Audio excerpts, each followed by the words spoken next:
Queríamos darle las gracias o darte las gracias por el tiempo que nos dedicas. Sabemos que tenéis una presentación de clientes, con lo cual el estrés es doble y valoramos el doble también, lógicamente, y creo que nuestros lectores el que nos dediques este rato. Un placer, muchas gracias.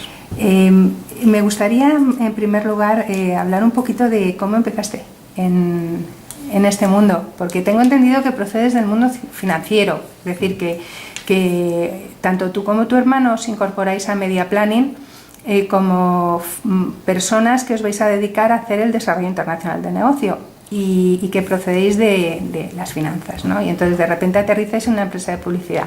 ¿Aquello cómo fue? Bueno, la publicidad siempre ha estado en nuestra casa. O sea, mi padre tiene una agencia de publicidad desde que nosotros nacimos, con lo cual el vocabulario de la publicidad y de la comunicación era una cosa habitual en casa. El ver clientes de la publicidad era una cosa desde pequeño.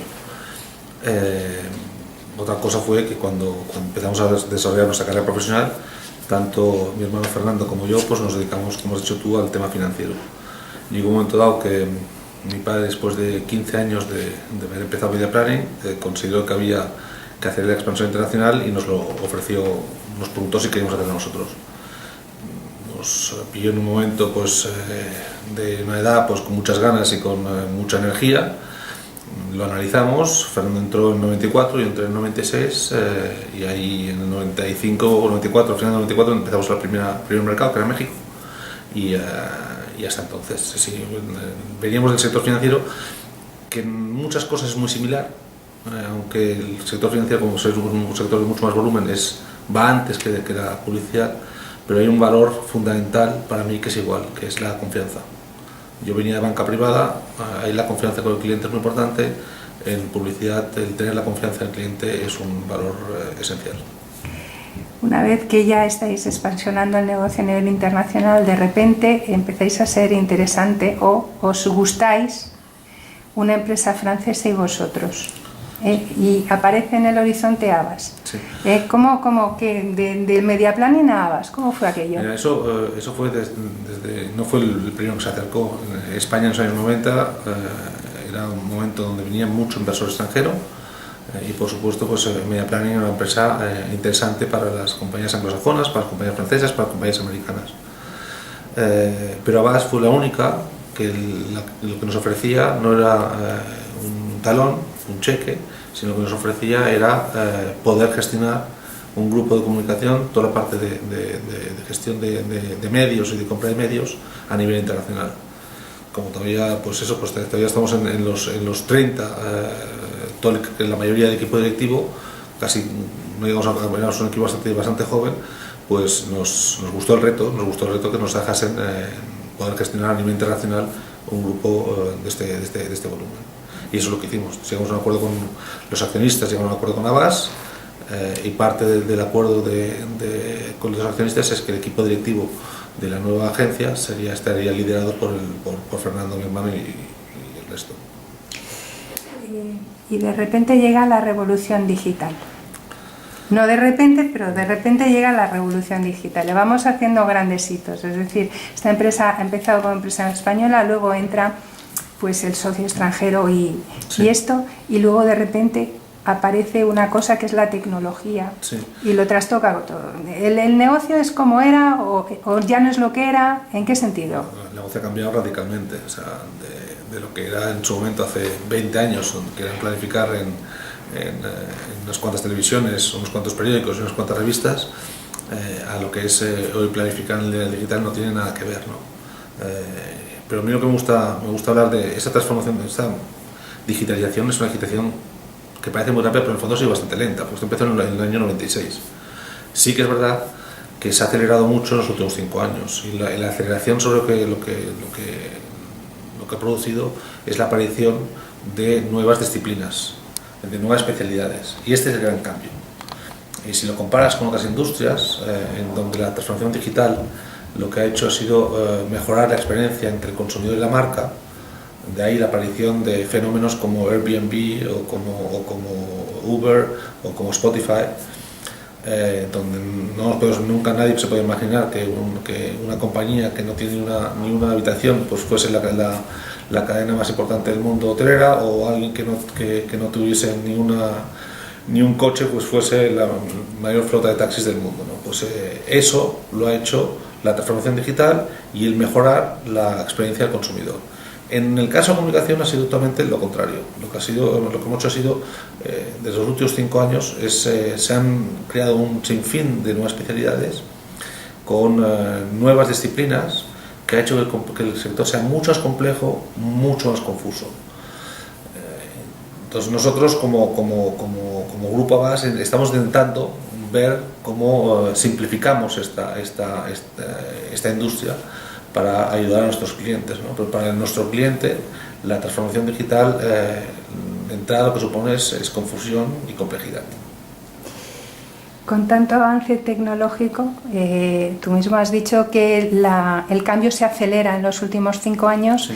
Y parece ser que todavía va más rápido. La cosa gira y aparecen nuevas tecnologías un día tras otro, y lo que antes era nuevo ya de repente es antiguo, viejo, pero a los 3 meses, ¿no? Entonces, con todo esto que ha venido, es decir, programática, data, redes sociales, de inteligencia artificial, computación cognitiva, sí. Casas conectadas, hasta la cafetera conectada, con todo esto que ha venido y lo que queda por venir, vosotros como una empresa que no generáis tecnología, ¿cómo veis la tecnología? ¿La veis como un latazo o la veis como una oportunidad o cómo?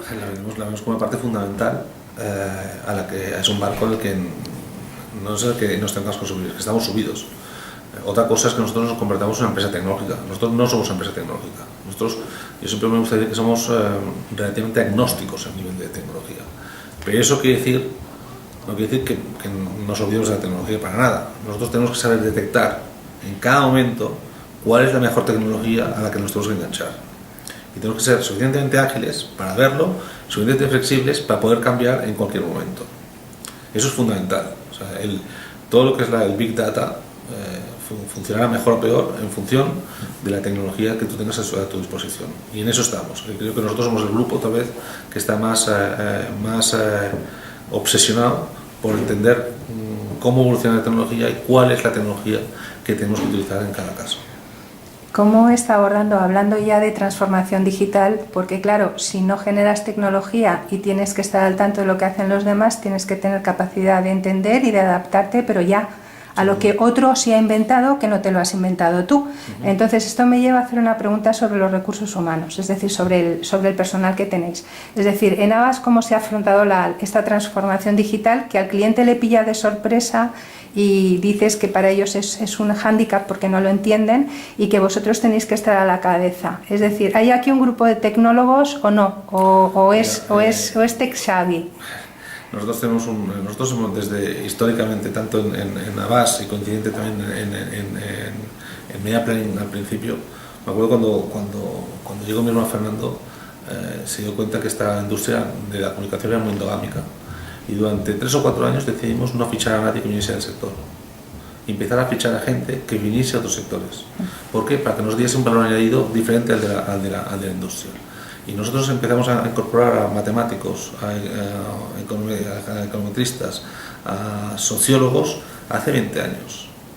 Hoy es habitual el que se incorporen gente que son ingenieros o con un perfil más matemático. Y es una cosa que no nos sorprende porque llevamos mucho tiempo haciéndolo, ¿no? Y lo mismo con la gente de tecnología, o sea, lo mismo que tener ingenieros. Eso es una cosa que diría que es habitual. Llevamos mucho tiempo diciendo que nosotros somos una compañía de marketing que sabe algo de matemáticas, y estoy seguro que en el futuro seremos matemáticos que sabrán algo de marketing.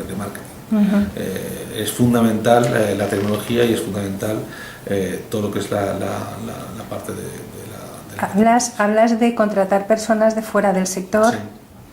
¿Y cómo se come toda esa diversidad? Es decir, eso está muy bien, pero claro, igual que cuando tienes personas de diferentes países trabajando dentro de una empresa, cosa que os pasa en Avast, y igual que pasa con esto, que hay una diversidad que hay que de alguna forma gestionarla, imagino que también la diversidad de procedencias en las formaciones de las personas que trabajan aquí también habrá que saber gestionarla de alguna forma. Sin duda, pero como ya llevamos 20 años haciéndolo, pues estamos más habituados. Entonces, no nos provoca ningún problema. O sea, es una cosa que ya diría que es más natural. No te digo que está en nuestro ADN, pero es una cosa que estamos muy habituados a incorporar a gente que venga de diversos sectores. Pues que ha venido gente aquí, incluso un seminarista.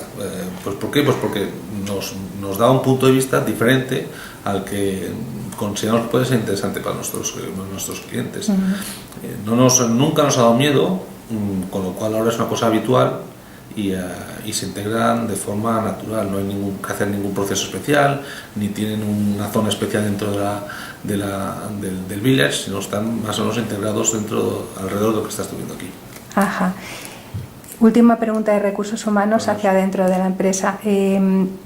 Hablamos de gestión de la diversidad, pero también habría que hablar de la gestión de la formación de las personas dentro del grupo y de la gestión de las carreras de las personas que hay dentro del grupo. Es decir, se sabe mucho del grupo EBP, se sabe mucho de grupo Publicis, porque es que lo dicen, lo cuentan y lo recuentan, pero ABA siempre está muy callado con esto. Entonces me gustaría que hablases un poquito de este asunto. Mira, ABA está callado, pero no está parado. O sea, nosotros a nivel de lo que es la formación de nuestros equipos es fundamental, y nosotros lo ciframos sobre todo en dos niveles. En uno es en la gente joven.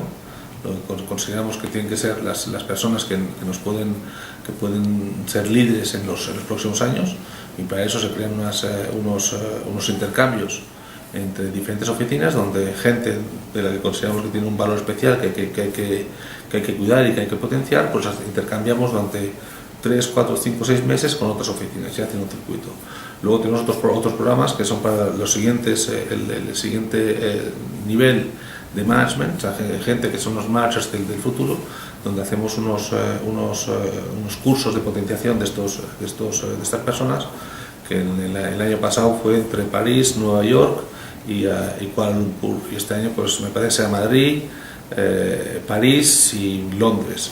Entonces, bueno, son cursos de formación que tenemos para nuestra gente de forma regular. Pero además tenemos lo que se llama el Abbas University, que es una academia que hay online, donde todo el personal de Grupo Abbas tiene acceso a una serie de cursos, donde, por ejemplo, el último que ha habido pues ha sido sobre programática. Ha habido un curso sobre programática donde la gente al final tenía una graduación en programática.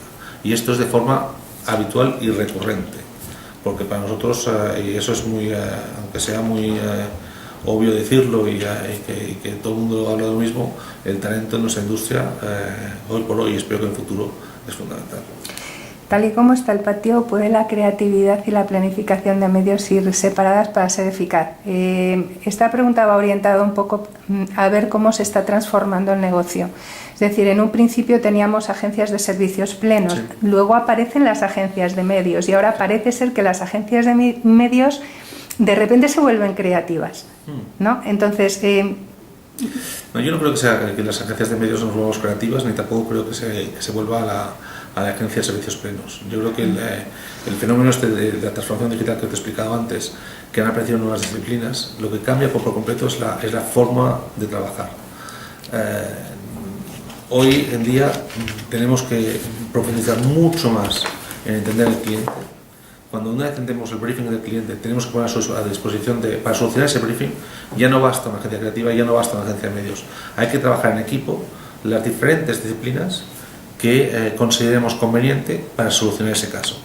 Y a veces habrá que serán 5 disciplinas y a veces serán 11 disciplinas. Y conjuntamente, sentados en una mesa, tendrán que solucionarlo. Y esto es un cambio cultural muy profundo. Nuestra industria es una industria que está trabajando en silos, solucionando los problemas independientemente, y coordinaba, juntaba las piezas del puzzle del cliente. En este momento es la agencia la que tiene que dar el paso y ayudar a unir estas piezas del puzzle al cliente. Por eso es fundamental el pasar de trabajar en silos a trabajar en equipo. Es un cambio cultural de una dimensión que no estamos... Es como si le pidiésemos jugar a Nadal, pasar de jugar singles a pasar a jugar a fútbol. Es un cambio de mentalidad tremendo. Y de ahí el Village, claro. Y de ahí el Village. O sea, nosotros lo que hemos tratado con el Village es romper barreras.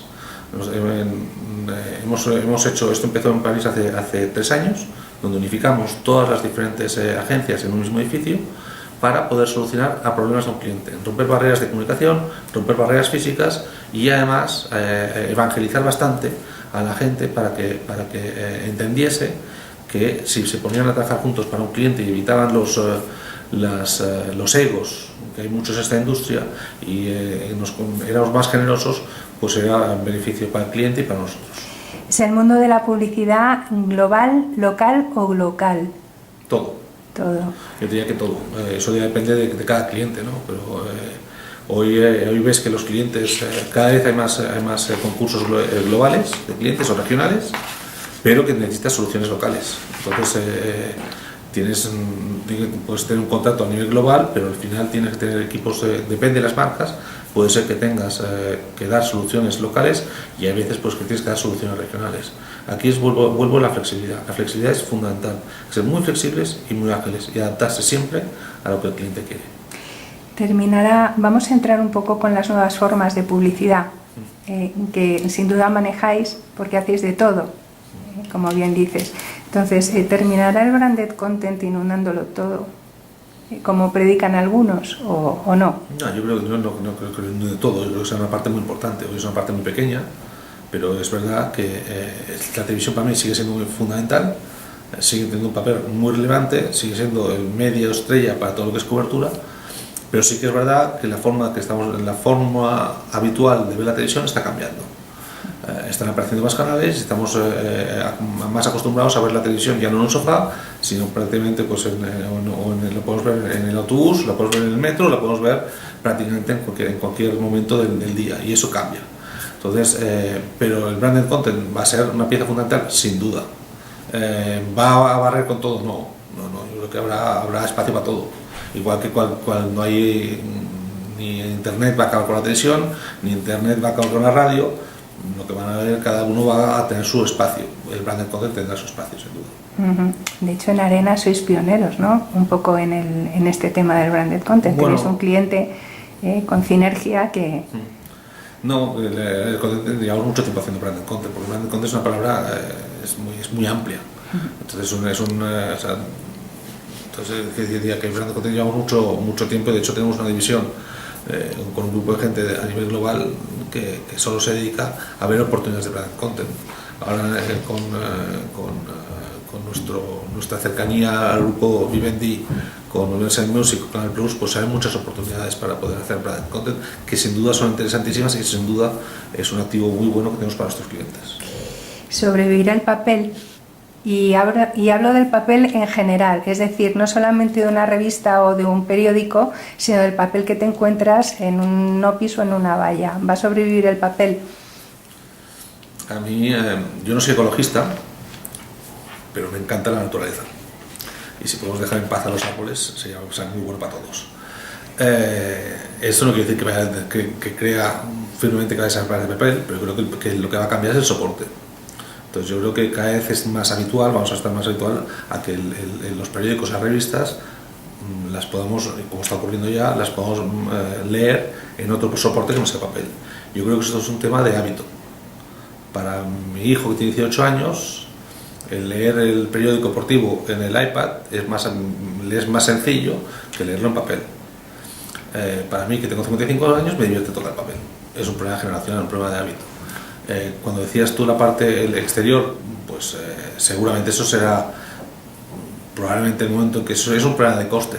Si las pantallas llegan a un momento dado que se considera que es más económico tener pantallas digitales o de plasma que poner papel, pues en muchos sitios será que sí, y en otros sitios, cuando no sea económico, pues se podrá seguir siendo papel. ¿Se reducirá el papel? Sin duda. ¿Va a seguir el tema de autor, va a ser mucho digital? Sin duda. ¿Se eliminará 100% el papel? Hay que poner una fecha. No creo, no sé. A corto plazo no creo. ¿Habría alguna otra razón por la que querríais, como agencia de medios, por ejemplo, que hubiera menos papel y más digital en exterior? Me refiero, por ejemplo. No, ventajas de medición, por ejemplo, alguna cosa de estas. A nosotros la verdad es que el soporte, lo que nos gusta es que el soporte que sea eficiente para los clientes y que con lo que más nos ayude a cumplir los objetivos que nos marcamos, sea papel, sea digital. La verdad es que eso no me da un dolor de cabeza especial. Echa de menos, hablando de la televisión, que considerabas que era el medio más importante y importantísimo en este momento y para el futuro, solamente que distinta, claro. ¿Echa de menos la posibilidad de insertar anuncios en televisión española? Buena pregunta. Lo echo de menos, pero creo que si volviese la publicidad de televisión española tendría que ser con unas reglas más claras. Lo que no vale es que televisión española, una entidad pública, compita por precio con las televisiones privadas, que tenga un déficit y que luego vaya al Estado a cubrir el déficit. Yo, si son con reglas muy claras de política comercial y política de cómo competir en todos los niveles, me parecería muy normal que hubiese la publicidad de televisión española. Yo creo que sería bueno para la televisión española, pero tendrían que ser unas reglas distintas a las que estamos acostumbrados antes de que se enviase la publicidad. Ajá, y ahora tenemos un duopolio prácticamente, sí, con A3 Media y Mediaset. Los últimos datos que he manejado yo de precios de espacios publicitarios parece ser que se están estancando, pero ¿distorsiona este tipo de duopolios el mercado o no? Mira, ¿en qué medida? Esto no te has de adaptar a cada mercado. O sea, en España tenemos un duopolio, hace poco eran 4. Hace 15 años eran 3, en México son 2, ya está apareciendo un tercero, en Brasil es 1, en Italia es 1,5. Te has de habituar al mercado, te has de adaptar a las circunstancias. Entonces a mí no me preocupa, no es un problema. Eso es, volvemos a la flexibilidad. Cada mercado tiene sus peculiaridades y has de tener la flexibilidad necesaria para adaptarte a cada caso. ¿Supone un problema el adblocking para Havas como agencia de medios, que busca la eficacia de la publicidad? Es una buenísima pregunta. Para mí el adblocking no deja de ser el sustituto del zapping, ¿vale? Con lo cual yo creo que si aumenta el adblocking es una reflexión que tenemos que hacer nosotros sobre qué hacemos mal. Si hay mucho adblocking es que o ponemos demasiados anuncios, es decir, somos muy intrusivos, o que son de mala calidad y no interesa. Entonces, y tercera es que la planificamos mal. Entonces, eso nos tiene que hacer reflexionar que si hay mucho adblocking, que insisto, para mí no es muy lejano al zapping que había en televisión, es porque tenemos que mejorar la planificación y tenemos que mejorar la creatividad y no tenemos que ser tan intrusivos. ¿Qué sucedería? ¿Tendría la misma opinión si en lugar de ser el consumidor el que maneja el adblocker, sencillamente lo empezara a manejar otra empresa, por ejemplo una operadora de telefonía móvil, porque lo instalas en su red? ¿Qué opinión le merecería esto? Bueno, pues tendría, pues supongo que podría tener un interés para determinados consumidores. Vuelvo a lo mismo que antes. Si eso ocurre, es que nosotros no estamos haciendo bien nuestro trabajo. La publicidad tiene que ser interesante para el consumidor, porque si es interesante y sea más eficiente y comprarán más nuestras marcas. Si la rechaza, es que no hacemos bien nuestro trabajo. Sin duda será una cosa motivadora adicional. Suponiendo que el adblocking, es decir, el adblocker lo maneje la teleoperadora y no le pida opinión a es decir, no que lo ponga a disposición de sus usuarios de red, sino que lo maneje ella, es decir, que decida qué publicidad pasa y qué publicidad no pasa, ¿pensaría lo mismo? No, seguiré pensando lo mismo, porque mi objetivo será convencer a esa operadora de que mi publicidad es interesante para sus consumidores. Incluso previo, o sea, si es necesario el pago por el uso de la red, ¿estaría dispuesto como agencia? Bueno, es que nosotros no, eso habrá que preguntárselo a los señores de Facebook y de Google. Nosotros no podemos los que utilizan la red sin pagar son ellos. Nosotros somos un mero intermediario que intenta colocar la publicidad en el sitio más eficiente para eso. Bueno, pero cuando desarrollan una aplicación, por ejemplo, con posibilidad de inserción publicitaria, una app gratuita para un cliente que lleva la publicidad del cliente, si esa app no funciona porque la red no lo permite, de telefonía, me parece a mí que algo afecta al negocio. Habrá que buscar otro canal, ¿no? Otro canal. Yo creo que para mí, mira, aquí esto es una fiesta digital maravillosa y es muy divertida y todos queremos participar. Pero todos queremos participar de forma gratuita, no hay que pagarla. Y el único que quiere pagarla no está invitado, que es la publicidad. Entonces, la publicidad no puede ser el invitado pesado. Tiene que ser una persona que se comporte y que dé una fiesta divertida. Y entonces todo el mundo está encantado. Si el que organiza la fiesta es un pesado, se quedará solo. Entonces la publicidad tiene que ajustarse y tiene que entender que tiene que ser creativa, tiene que ser de un interés importante para el consumidor. Si no, será rechazada.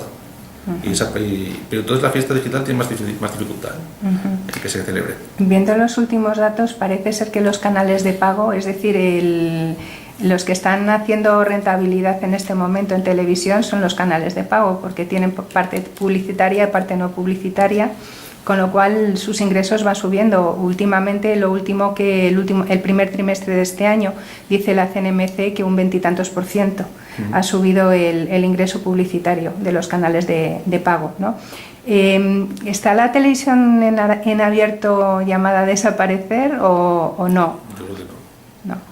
Yo creo que vuelvo a lo de antes. Yo creo que hay para todos, pero cada uno tendrá que ajustarse en función del interés, en función de la programación, tendrá que ajustarse a parte de las 24 horas de consumo de medios que tenemos cada uno de nosotros, pues le dedicaremos un tiempo u otro, ¿no?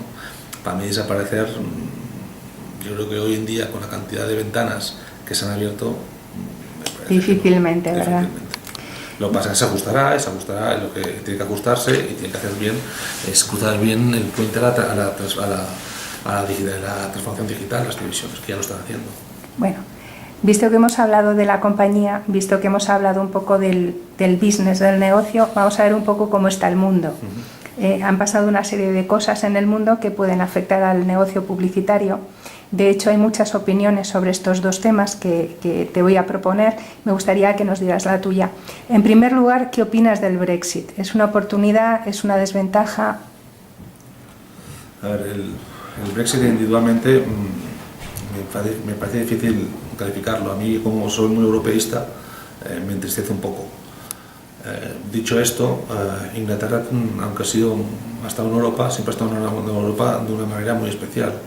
Es decir, para mí los dos principales hitos que ha conseguido Europa en los últimos años ha sido la moneda única y Schengen. En ninguna de las dos participa Inglaterra o el Reino Unido, con lo cual el que quieran tener cierta autonomía adicional pues no nos puede dejar de sorprender a todos, ¿no? Pero me entristece la manera en que se ha llevado. Me entristece en que haya sido una acción tan populista como estamos habituados a nivel político hoy en muchos casos, ¿no? En el que la gente ha votado más por quién pedía una cosa u otra que por un fundamento sobre qué significaba una cosa, el Brexit o no el Brexit, ¿no? Y eso me entristece porque estamos en una época en la que los populismos están llevando a decisiones que no creo que sean las que el país o los países puedan necesitar. ¿Lo ves como una oportunidad que dicen de que las empresas puedan venirse para España, empresas que tenían su sede en la City de Londres, un movimiento que hay ahora aquí, que la gente se cree que va a venir el inversor, pero vamos disparado para España? Yo sí, pero porque me gusta ser optimista. No me gusta que Gran Bretaña haya decidido irse, o sea, no me gusta el Brexit, pero vamos a ser optimistas y vamos a pensar que grandes cosas de la City van a pasar. ¿Y por qué en Irlanda? También Irlanda. Que tiene mejor fiscalidad que ese país. Sí, hace poco tiempo. Pero a mí lo que me preocupa, y por fin ahora ya tenemos gobierno, lo que me preocupa es que hemos perdido un año, que para España hubiese sido un año maravilloso.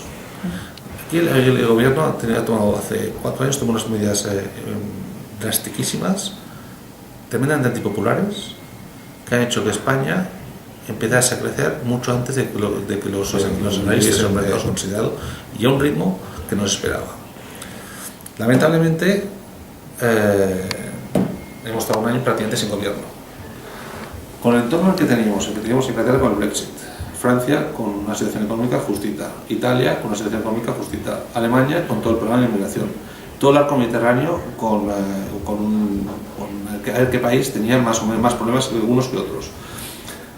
Latinoamérica sin ser la Latinoamérica de hace 5 años.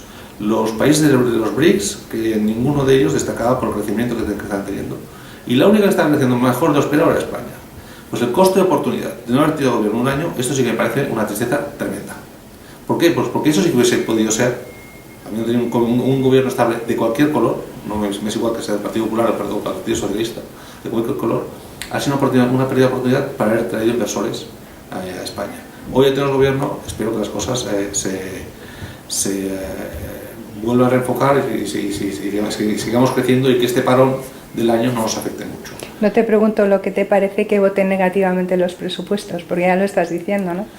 Bueno, pues eso me parecerá que los políticos vuelven a pensar más en su partido y menos en el bien en general. Bien. Pero creo también que el partido que está en el gobierno tiene que ser flexible y tiene que negociar. Lo que no vale aquí es que estemos todos encantados porque haya 4 partidos y luego no sepamos negociar. Si hay 4 partidos hay que saber negociar. Y negociar es ceder. Y ceder tiene que ceder todos, si no, no funciona. De acuerdo.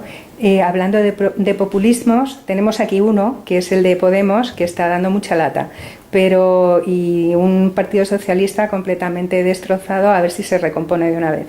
Pero tenemos otro populismo, y además en una de las naciones más fuertes del mundo, que es concretamente Estados Unidos. Entonces, Trump ha sido elegido presidente de los Estados Unidos. Para muchos ha sido una sorpresa, para otros muchos no tanto. Pero las opiniones sobre lo que va a ser del negocio en el futuro con Trump en la Casa Blanca son encontradas. Es decir, te encuentras líderes como por ejemplo los de la Direct Marketing Association, que es ahora Data Marketing Association, que te dicen que como se van a relajar o esperan que se relajen las normas sobre la protección de datos, la subida de Trump puede ser favorable o incluso positiva para el negocio del marketing dentro de Estados Unidos. Por otro lado, tienes una persona que no se sabe muy bien qué va a hacer con la política exterior, con los tratados de libre comercio, etcétera, etcétera, etcétera, y eso puede afectar a cualquier negocio que pretenda prestar servicios en Estados Unidos. También, ¿tú cómo lo ves? Ni idea. O sea, yo creo que nadie sabe nada. Yo creo que ha sido una sorpresa que haya ganado Trump, entre comillas. Yo creo que, y además los sondeos, los últimos sondeos, hemos visto los sondeos de las elecciones en España, los sondeos del Brexit, los sondeos del referéndum que hubo en Colombia para aceptar el tratado con las FARC. La gente miente más que habla en el momento que le preguntan a quién va a votar, con lo cual es la sorpresa relativa. Pero qué va a hacer el señor Trump, yo creo que es muy difícil saberlo, porque justamente es una persona que si todo lo que ha dicho lo cumple, pues más vale que nos apretemos el cinturón. No estoy seguro que nadie llegue ahí, pues se ajustará un poco más y el margen de maniobra es más estrecho de lo que parece. Pero ¿qué es lo que va a hacer? Ni idea. No sé ni por dónde. No.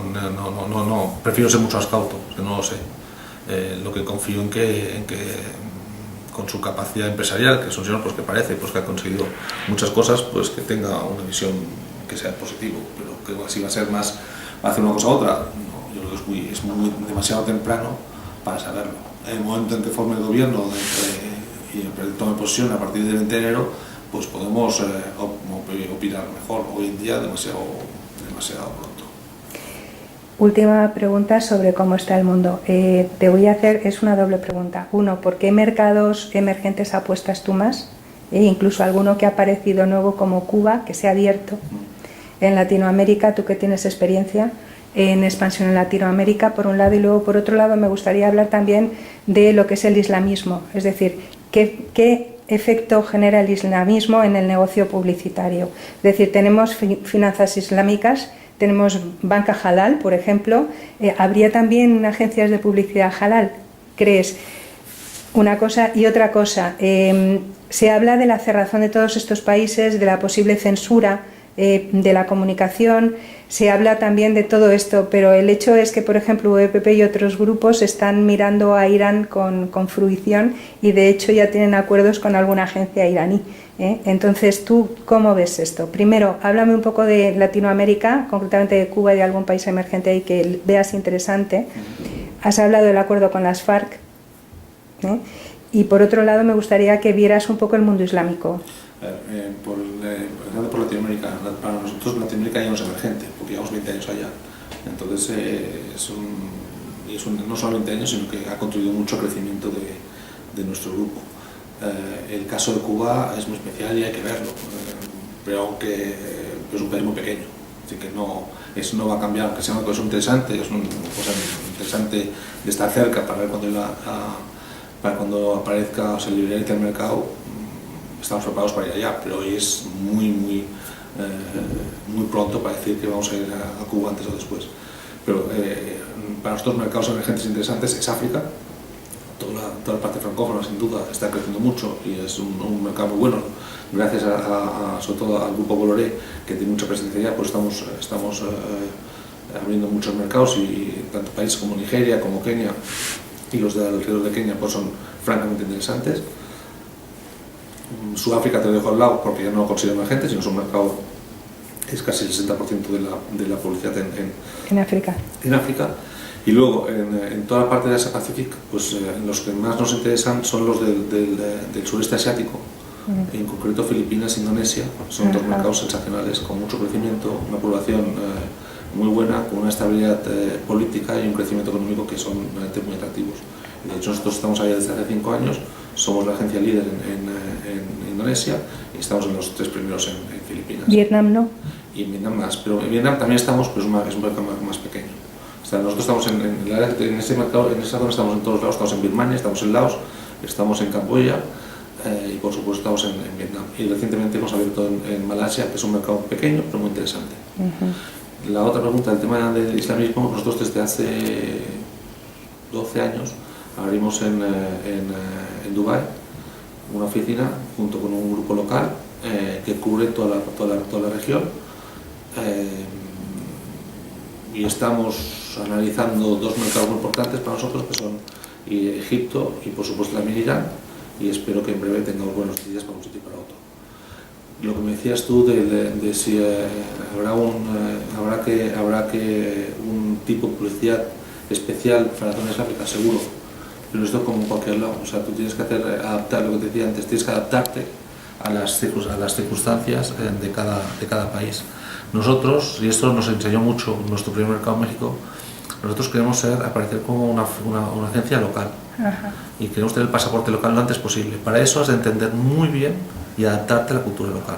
Y eso es lo que hacemos. Lo hacemos en cualquier país donde vamos, lo antes posible, tratar de adaptarse a las peculiaridades de cada país. En el tema de los países islámicos, algunos optan por comprar, otros por tener un socio local y otros por obtener una certificación halal. ¿Estaríais dispuestos a obtener una certificación halal? Yo la certificación halal es la primera vez que lo digo y seguro que existe, pero yo no lo sabía. No, me refiero para otros negocios. En publicidad yo no la conozco, pero el negocio financiero sí la tiene y los negocios de alimentación la tienen. Si tiene que ser halal, pues será halal. Pero ya te digo que a nivel de comunicación es la primera vez que lo digo y jamás lo he escuchado. Que puede existir, pero yo no lo... ¿Y si no se lo inventarán? Bueno, si no, tampoco somos tan malos, que yo creo que aquí hay que volver otra vez la publicidad tiene que volver aquí a contribuir, a dar valor. Entonces, si tiene que ser halal o no lo sé, pero te aseguro que lo que haremos es adaptarnos a las peculiaridades locales, esto sí te lo aseguro. ¿Y China?